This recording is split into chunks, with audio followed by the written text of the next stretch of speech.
उज्जैन में महाबल नाम का एक राजा राज्य करता था।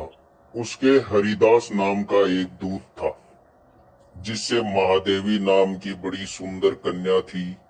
जब वह विवाह के योग्य हुई तो हरिदास को बहुत चिंता होने लगी।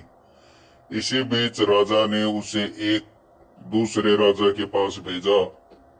कई दिन बीतने के बाद हरिदास वहां पहुंचा। राजा ने उससे बड़ी अच्छी तरह से रखा। एक दिन एक ब्राह्मण हरिदास के पास आया और बोला, तुम अपनी लड़की मुझे दे दो। हरिदास ने कहा, मैं अपनी लड़की उसे दूंगा जिसमें सब गुण होंगे। ब्राह्मण ने कहा, मेरे पास एक ऐसा रथ है जिस पर बैठकर जहां चाहो घड़ी भर में पहुंच जाओ। हरिदास बोला, ठीक है, सवेरे उसे ले आना।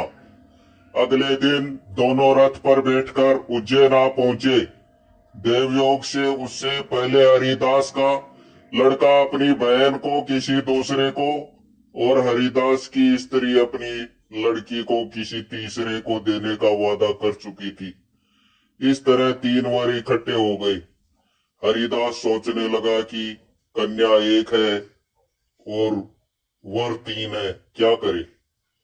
इसी बीच एक राक्षस आया और कन्या को उठाकर विंध्याचल पहाड़ पर ले गया। तीनों वरों में एक ज्ञानी था। हरिदास ने उससे पूछा तो उसने बताया कि एक राक्षस लड़की को उड़ा ले गया है और वह विंध्याचल पहाड़ पर है।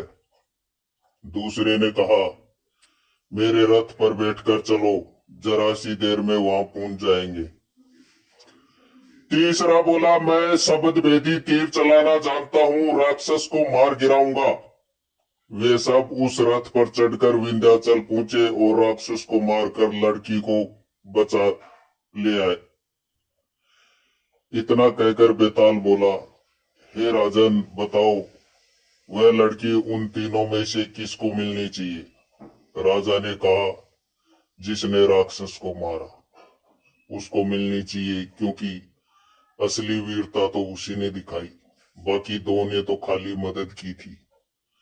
राजा का इतना कहना था कि बेताल फिर पेड़ पर जा लटका और राजा फिर उसे लेकर आया तो रास्ते में बेताल ने छठी कहानी कहना शुरू कर दिया। धर्मपुर नाम की एक नगरी थी। उसमें धर्मशील नाम का एक राजा राज करता था। उसके अंधक नाम का एक दीवान था। एक दिन दीवान ने कहा, महाराज, एक मंदिर बनवाकर देवी को बिठाकर पूजा की जाए तो बड़ा पुण्य मिलेगा। राजा ने ऐसा ही किया। एक दिन देवी ने प्रसन्न होकर उससे कहा, राजन, वर मांगो। राजा की कोई संतान नहीं थी। उसने देवी से पुत्र मांगा। देवी बोली, अच्छी बात है, तेरे बड़ा प्रतापी पुत्र प्राप्त होगा। कुछ दिन बाद राजा ने के यहाँ एक लड़का हुआ। सारे नगर में बड़ी खुशी मनाई गई। एक दिन एक धोबी अपने मित्र के साथ उस नगर में आया। उसकी निगाह देवी के मंदिर में पड़ी।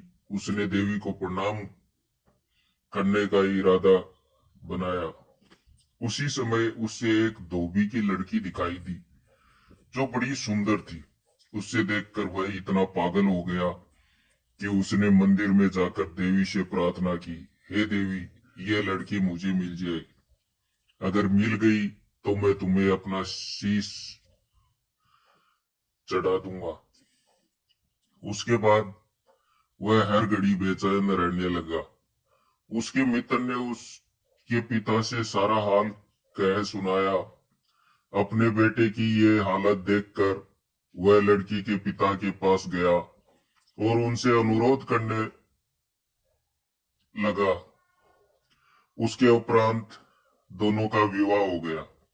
विवाह के कुछ दिन बाद लड़की के पिता यहाँ उत्सव हुआ, उसमें शामिल होने के लिए न्योता आया था। मित्र को साथ लेकर दोनों चल पड़े। रास्ते में उसी देवी का मंदिर पड़ा तो लड़के को अपना वादा याद आया।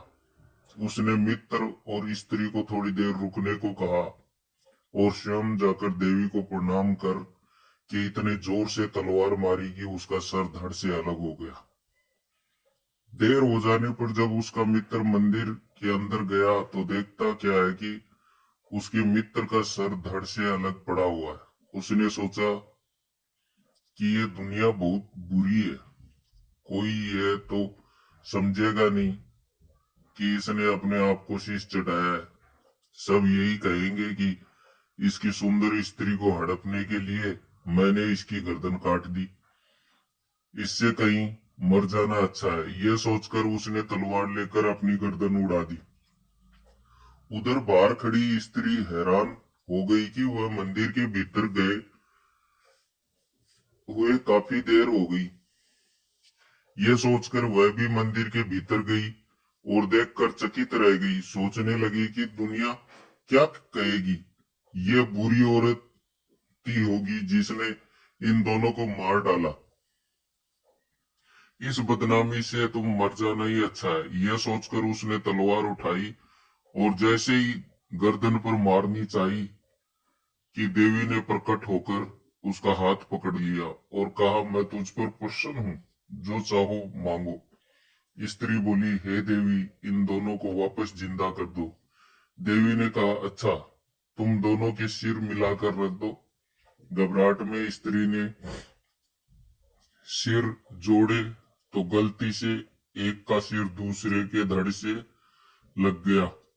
देवी ने दोनों को जिंदा कर दिया। अब ये दोनों आपस में झगड़ने लगे। एक कहता कि ये स्त्री मेरी है, दूसरा कहता कि मेरी है। बेताल बोला, हे राजन, बताओ कि ये स्त्री किसकी है। राजा ने कहा, नदियों में गंगा उत्तम है, पर्वतों में सुमेरु, वृक्षों में कल्पवृक्ष और अंगों में सिर। इसलिए सिर पर पति का सिर लगा हो, अर्थात जिस शरीर पर पति का सिर लगा हो वही पति होना चाहिए। इतना सुनकर बेताल फिर पेड़ पर जा लटका। राजा उससे फिर लाया और उसने सातवीं कहानी कहनी शुरू कर दी।